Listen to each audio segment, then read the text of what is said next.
the issues that existed even with the doctors were agreements that were breached in the previous administration. This one of lecturers, it is the same thing. We are discussing 2017-2021 CBA, which was litigated against by the government in 2021.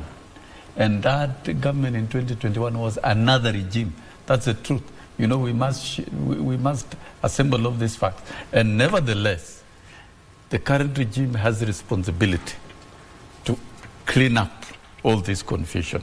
And I want to tell you, Victor, and say it in this show, never again will you see a strike in the universities, because this confusion is going to be the last one.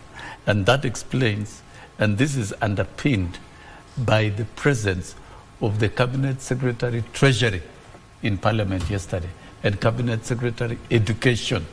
If Kenya Kwanza administration was not keen in sorting out all these issues, one, it wouldn't have admitted the 7.9 billion.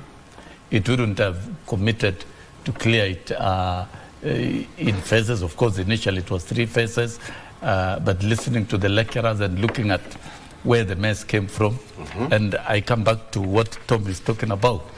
University management cannot mess up programs and then you shift it to be a political blame game against the government. Government is a very large entity, and there are institutions that are responsible for certain activities. Implementation of the CBA is the mandate of the universities, and if universities don't